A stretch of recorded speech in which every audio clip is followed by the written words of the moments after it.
Muito bem, o ministro da Educação, Abraham Weintraub, participa agora de Os Pingos nos Is. Boa noite, ministro. Muito obrigado pela sua participação ao vivo aqui no nosso programa. É sempre um prazer recebê-lo. Boa noite, Felipe. Boa noite, Augusto. Boa noite, Maria. Um prazer de novo falar com vocês. Muito obrigado, muito gentil da parte de vocês. Estou à disposição. Boa noite, ouvintes. Não, o mais importante. Ministro, a gente conversou na época da primeira manifestação organizada por lideranças de esquerda, mas de acordo com a imprensa, vários estudantes teriam aderido a essa manifestação. O senhor fez até aquele vídeo que acabou rendendo uma polêmica com um guarda-chuva nas redes sociais, publicou ali no Twitter falando da chuva de fake news e tinha uma reclamação sobre o contingenciamento. Quer dizer, o que para quem não acompanhou muito o que aconteceu na sua pasta de lá para cá e na repercussão disso nesses movimentos, o que aconteceu de lá para cá, daquele contingenciamento do qual eles estavam reclamando para essa nova manifestação? Olha, todos os serviços do MEC, quase absolutamente todos estão funcionando sem interrupção. Existe um outro evento pontual, que é normal, ano sobre ano, eventualmente também acontece, mas você não tem nenhum serviço essencial paralisado, nenhum hospital, ao contrário do que foi noticiado, teve verba cortada, os hospitais universitários, né? Ninguém deixou de ser atendido, os bandejões dos alunos continuam funcionando, assistência, as aulas. Então, assim, o que aconteceu? Vida normal, a gente está passando por uma crise de proporções épicas, o PT quebrou, sim, o país, o Brasil está à beira da insolvência, existem alternativas que a gente vê como a Venezuela, ou, no caso de hoje, ficou muito claro, da Argentina. Essas são as alternativas, essa que é a realidade. E o que a gente está fazendo é administrar uma crise gigantesca, com sangue frio, na boca do caixa. Eu já passei por essas situações anteriormente, administrar uma crise na boca do caixa.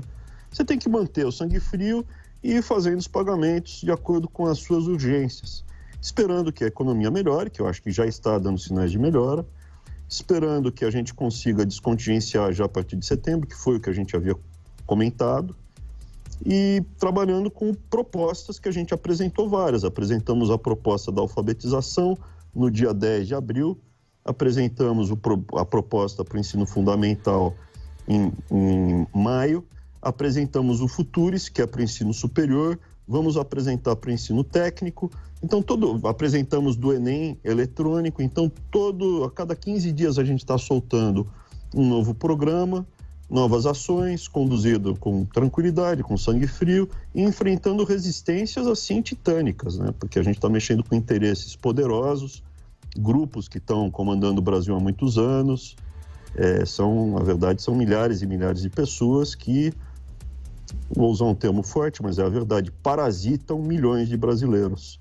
Essas pessoas estão organizadas, mas o termo são parasitas do Brasil, e a gente está mexendo com os interesses. Então, a gente enfrenta... Ministro, só para o ouvinte, para o espectador entender exatamente o contingenciamento, é a não liberação de verbas em razão de os gastos do Estado, de um modo geral, estarem maiores do que a arrecadação? Até que ponto isso tem a ver? Como é que o senhor explica para o público leigo? Tá, importante isso, Felipe. O contingenciamento é o seguinte: o Brasil não quebrou porque, primeiro, nós brasileiros somos melhores do que alguns vizinhos nossos. Essa é a verdade. Culturalmente, a gente é melhor. Uma parte da sociedade brasileira se mobilizou e falou: não quero por esse caminho. E a gente plantou um Banco Central que é mais independente do que os outros, que tem reservas internacionais, que mesmo com o presidente fraco que teve, não foi o bastante para jogar o Brasil numa rota de inflação, que tem uma lei de responsabilidade fiscal. A lei de responsabilidade fiscal, como funciona? Isso é lei. A gente tem que obedecer à lei. Se não obedecer à lei, é impeachment. Você, no ano anterior, isso é, o governo anterior manda uma proposta de orçamento. Ele faz uma previsão de gastos que podem ser executados se a previsão de receita acontecer. Como o pessoal deu uma inflada na projeção do PIB, do crescimento econômico de 2,5%, né? Que não se materializou esse ano por N razões óbvias, que não tem nada a ver com o nosso governo, tem a ver com o governo passado. A receita também não veio na mesma magnitude. Então, diante desse quadro, a lei nos obriga a segurar a despesa. A gente pode voltar a gastar o que havia sido autorizado no orçamento anterior, caso a receita suba. E a gente acredita que a partir de setembro a gente vai poder começar a soltar uma parte desses recursos. Mas esse ano é um ano de contenção, sim, é um ano que o Brasil está passando por um momento muito difícil. Então, não tem o que discutir. As pessoas têm que saber que esse dinheiro é dinheiro do pagador de imposto, que não nasce em árvore, que tem que ter respeito, tem que dar transparência, tem que mostrar aonde está sendo gasto o dinheiro. E, de repente, tudo isso que eu falei é novidade. Chama o reitor aqui.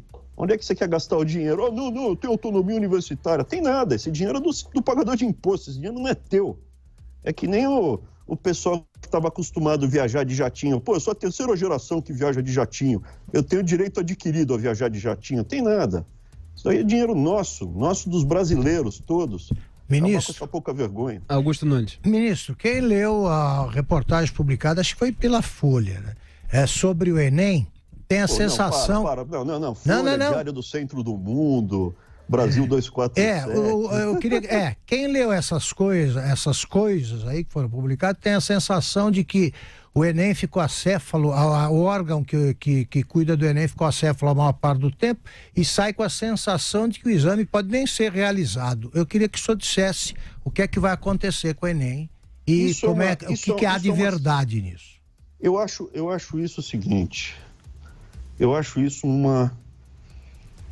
é mais do que uma maldade, né? Porque você tem 5 milhões de brasileiros se preparando para prestar o exame, e aí estão desde o primeiro dia falando que não vai ter Enem, que é para espalhar um terrorismo. Eu tenho um histórico de vida, e quem for checar, foram vasculhar a minha vida de cabo a rabo, até encontrarem um boletim ruim quando eu tinha 17 anos. Foi isso que eles conseguiram encontrar a meu respeito. Ele tomou 0, mas depois descobriram também porque eu sofri um acidente horroroso. Mas, enfim, voltando. Eu tenho um histórico de vida, como executivo, que não condiz com o fato. Se eu visse que a gente ia bater contra a parede no final do ano, eu estaria ligando todas as sirenes, eu estaria preocupadíssimo. Aliás, logo que eu entrei, a primeira coisa que eu fiz, a minha prioridade 0, era justamente resolver a questão da gráfica. Agora, a Folha, que é da família Frias, que é importante a gente dizer, porque eles vão atrás do meu CPF. Eu estou com 58 processos que essa tigrada fica movendo contra mim. Eles se escondem atrás de um CNPJ. A família Frias tinha uma gráfica plural que foi envolvida, assim, na impressão de exames aqui desse governo, não desse governo do Jair Messias Bolsonaro, mas do PT. A família Frias tem negócio no BNDES. A família Frias, eu acho que é uma dessas famílias que atrapalharam, sim, o Brasil. Eu tenho essa percepção. E eles publicam um jornal que, volta e meia, fala coisas que são fake news. E a história do guarda-chuva é o que, para lembrar mesmo, é uma chuva de mentiras, porque fake news é um eufemismo para mentira. É uma mentira atrás da outra. E eu sou Abraão e o seu CPF contra grandes corporações, mas felizmente eu tenho apoio e tenho recebido cada vez mais o apoio de milhares de pessoas. Ministro, o Enem, como o senhor está dizendo, não só vai ser realizado, como ele vai sofrerá mudanças para melhor, né? Queria que o senhor falasse disso. Por ano que vem a gente começa a transformar ele em eletrônico, né? Como é no resto do mundo, que não estamos inventando a roda. E a gente vai fazer isso gradualmente, justamente para evitar qualquer surpresa, qualquer coisa que as pessoas possam ser prejudicadas. Se houvesse risco do Enem não sair esse ano, eu estaria desesperado, não estaria aqui conversando com vocês. Perfeito. José Maria Trindade de Brasília tem uma pergunta para o senhor, ministro. Diga, Zé Maria. Ministro, eu acompanhei no Congresso Nacional a reação de deputados e, olha, até de oposição, assustados com aqueles números que o senhor apresentou até aqui em primeira mão, depois nacionalmente, né, sobre os custos, o preço de um aluno numa universidade federal e de um aluno numa universidade particular.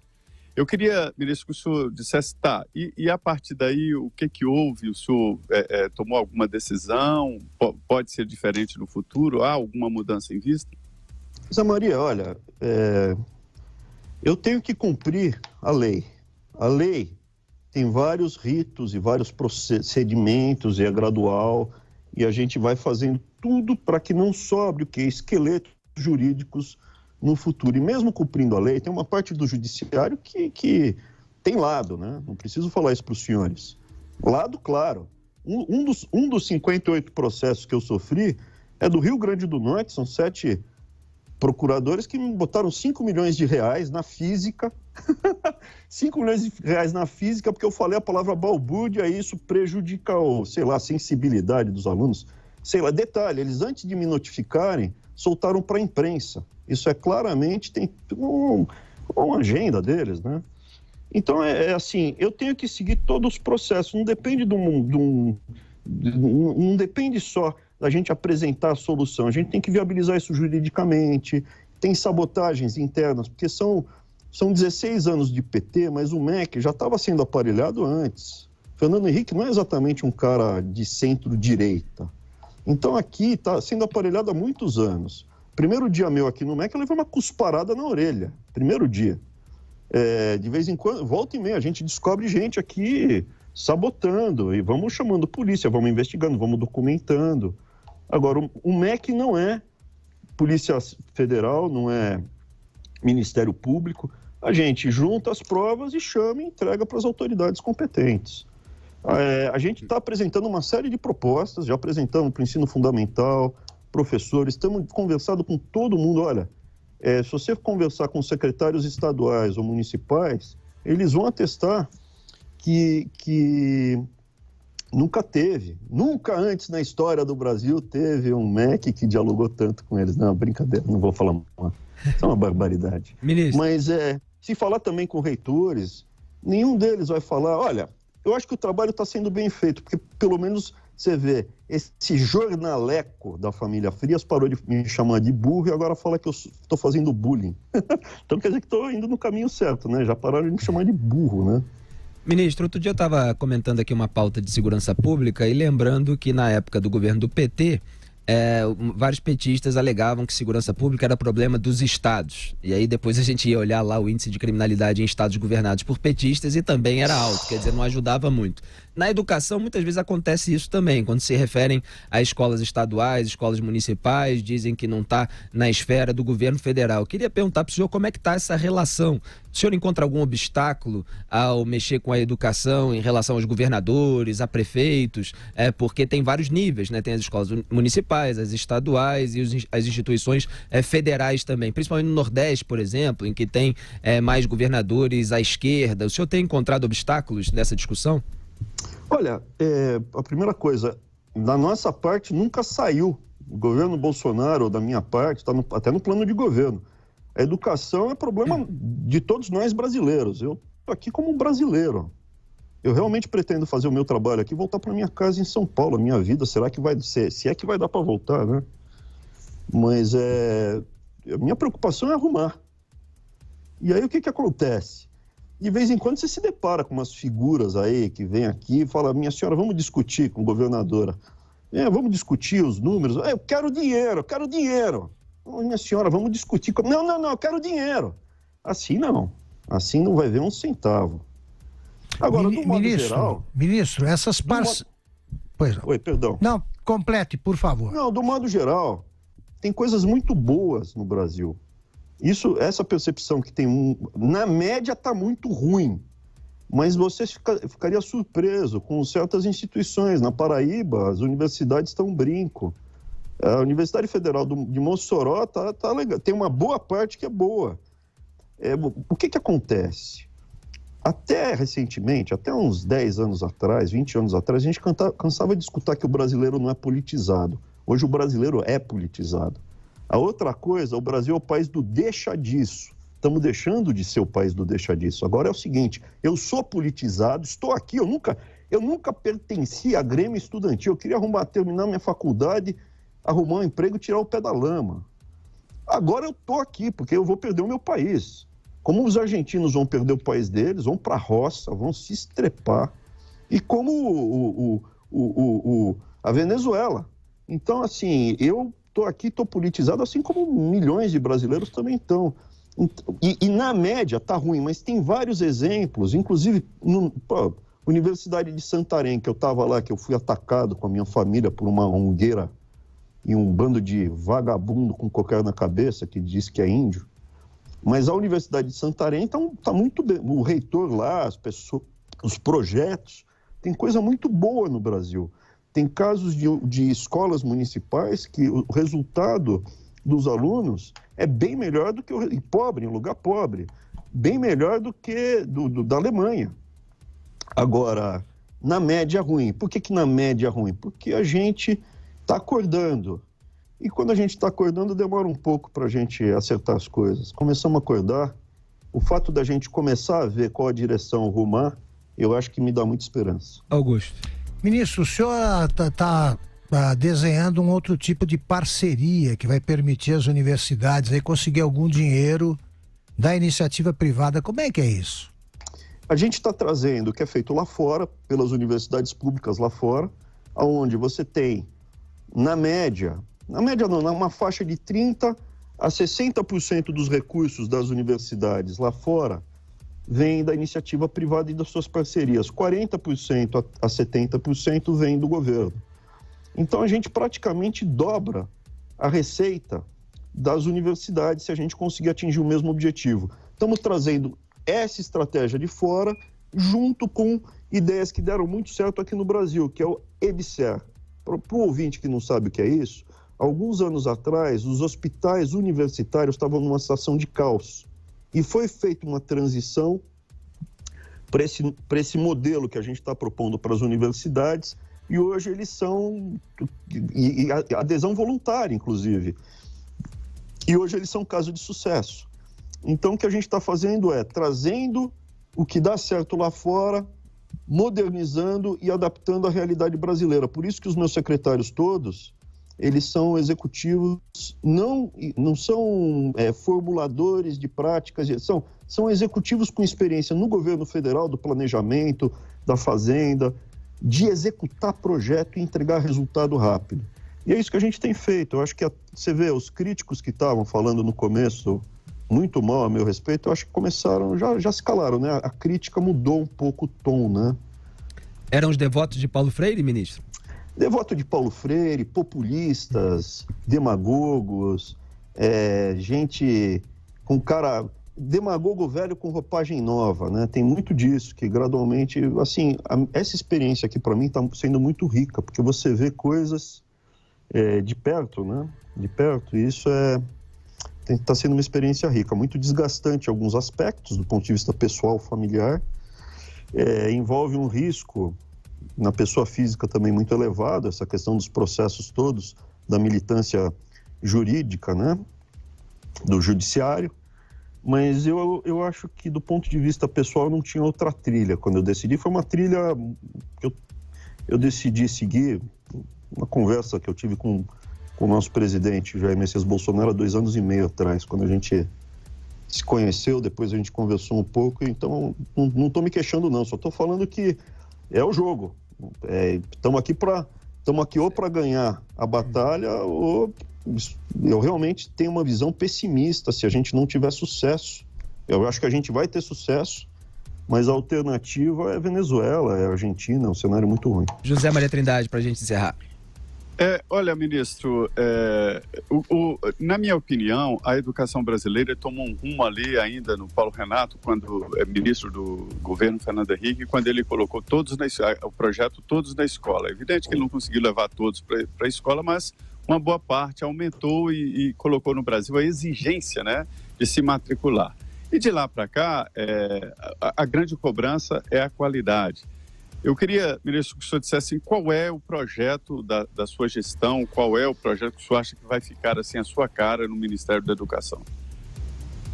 Olha, mais do que a minha cara, é um projeto de um governo que tinha um plano, um projeto que a gente documentou na figura do presidente Jair Bolsonaro, no plano de governo, isso foi documentado. O que a gente quer?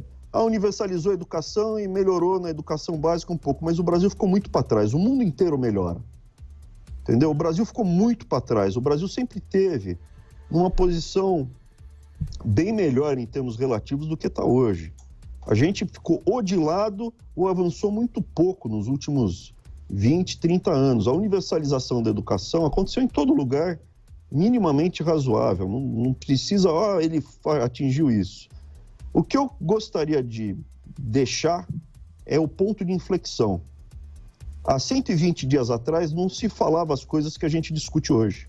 Olha, a Universidade Federal tem coisa boa? Tem intrigo lá? Tem. Meu objetivo não é privatizar, meu objetivo não é acabar com elas, não é tirar autonomia, meu objetivo é salvá-las.